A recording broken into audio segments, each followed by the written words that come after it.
여러분 안녕하십니까? 반갑습니다. 김동수 교수입니다. 오늘 이 시간에는 자영업자들에 대한 내용으로 여러분과 함께하는 시간을 갖도록 하겠습니다. 요즘 경기 침체와 소비 부진으로 자영업자들이 어려움이 상당히 가중되고 있습니다. 여기에다가 2017년도의 최저임금 인상과 2018년도 10.9% 최저임금 인상으로 더욱더 어려움이 가중되고 있는 실정입니다. 그래서 이 시간에는 통계청 자료와 여러 가지 자료들을 비교해 가면서 앞으로 자영업자들에 대한 나가야 할 방향과 정부의 정책 방향에 대해서 한번 알아보겠습니다. 우리나라 자영업자는 2007년도를 기준해서 600만 명에 육박했습니다. 2007년도에 604만 8천 명이었습니다. 그러다가 2008년도 미국발 금융위기가 와서 자영업자 수가 4만 3천 명이 줄었습니다. 폐업을 했다는 것이지요. 그러다 2009년도도 자영업자 수가 574만 9천 명으로 감소했습니다. 무려 30만 명이 감소했습니다.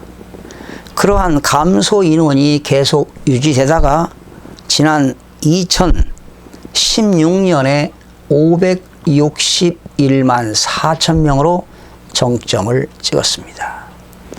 그러다가 퇴직으로 인해서 또 고령자들의 경제 활동을 하기 위해서 자영업자가 지난 17년도에는 6만 8천 명이 증가해서 568만 2천 명으로 소폭 증가가 되었습니다.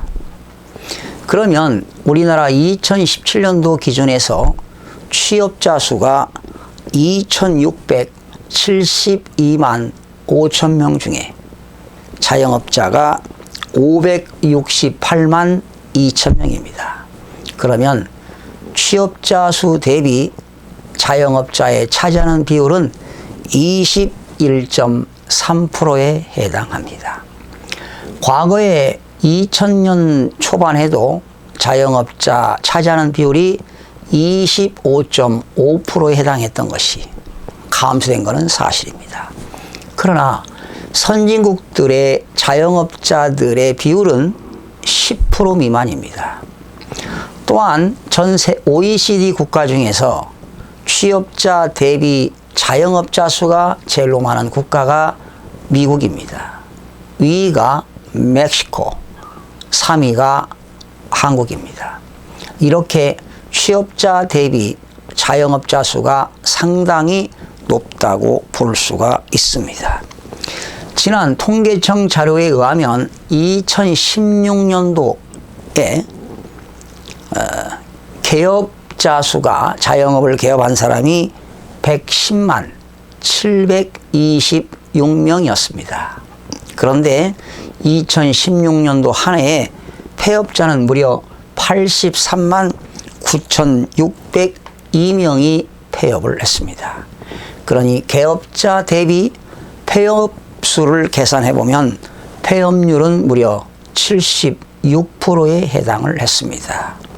그러나 평균 우리나라의 개업자 개업수 대비 폐업률은 현재 평균 80%에 육박하고 있는데요. 올해가 더욱더 힘든 한 해가 될 것 같습니다. 올해 평균 개업자 수가 100만 명이라면 폐업자도 100만 명에 육박한다면 무려 폐업률은 100%에 육박한다고 볼 수가 있습니다. 또한 대부분 창업자들이 창업한 후에 1년 이내에 폐업률이 무려 21%가 폐업을 하고 창업을 해서 5년 이내는 60% 이상이 폐업을 한다고 합니다.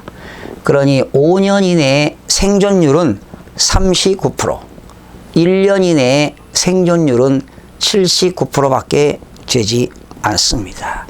이렇게 자영업자들이 개업, 폐업하게 되면 계속 악순환으로서 심지어 1년 동안에 폐업하는 데 들어가는 사회적 비용이 1년에 100조에 육박한다고 하니 국가적으로나 개인적으로나 사회적으로 크나큰 손실이 아닐 수가 없습니다.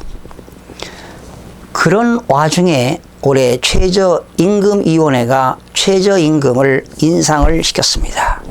8,350원으로 말입니다. 그래서 저는 늘 최저임금을 인상할 때는 업종별, 지역별로 차등을 두어야 한다고 강조한 바 있습니다. 서울특별시 명동에 있는 시간당 임금과 저 전라남도 지방에 있는 최저임금 1시간당 임금이 똑같아서야 되겠습니까? 지역별, 업종별로 차등을 두어야 된다고 생각됩니다. 이제 2020년도는 시간당 1만 원을 앞두고 있는데 지역별로, 업종별로 차등을 두지 않는다면 자영업자들의 위기는 더욱더 심각할 수밖에 없을 거라고 생각이 됩니다. 그러면 이렇게 절벽으로 떨어진 자영업자들을 구제할 수 있는 방법은 없을까요? 이제는 일자리를 더욱더 창출해야 될 겁니다. 또한 퇴직으로 인해서 경제활동을 하기 위해서 취업이 되지 않기 때문에 자영업을 시작하는 겁니다. 특히 20, 30대들도 취업이 안 되기 때문에 자영업을 시작해서 1년 만에 폐업을 하고 가진 재산을 날리는 젊은이들이 한둘이 아닙니다. 이제 우리나라는 인구가 5천만입니다. 세계 인구의 27위입니다. 그 중에 취업자 대비 자영업자의 비중을 줄여나가야 합니다. 새로운 일자리를 정부가 만들어내야 할 것입니다. 앞으로 경제 성장률은 더욱더 하락할 수밖에 없습니다. 선진국들의 경제 성장률을 보십시오.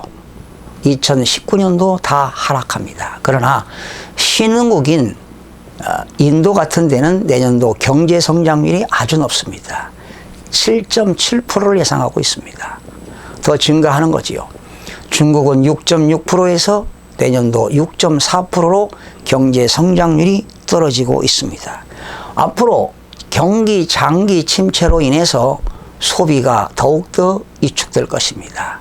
특히 요즘같이 기후변화로 인해서 소비자 물가가 상승한다면 더욱더 소비는 위축될 수밖에 없습니다. 그렇다면 자영업자들의 수익률은 점점점 악화될 수밖에 없습니다. 그래서 앞으로 일자리를 새롭게 만들고 자영업을 개업하는 것만이 해결하는 것은 절대적으로 아닙니다.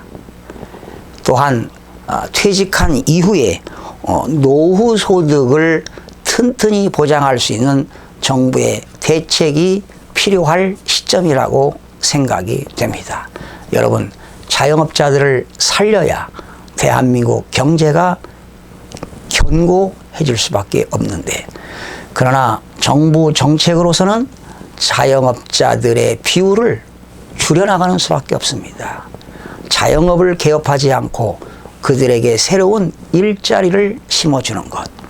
예를 들면 이런 걸 한번 소개해 보겠습니다. 이제 전 국토가 개발이 한계가 왔습니다. 이제는 관리로 들어가야 됩니다. 도심지에는 서울에만 해도 무려 빈집이 10만 가구에 해당한다고 합니다.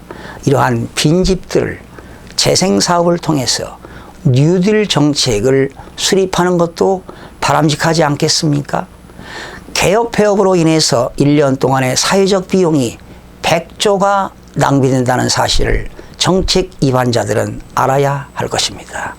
시청자 여러분, 대단히 고맙습니다. 늘 여러분과 함께 공부하는 가까운 이웃이 되겠습니다. 다음 시간에 찾아뵙겠습니다.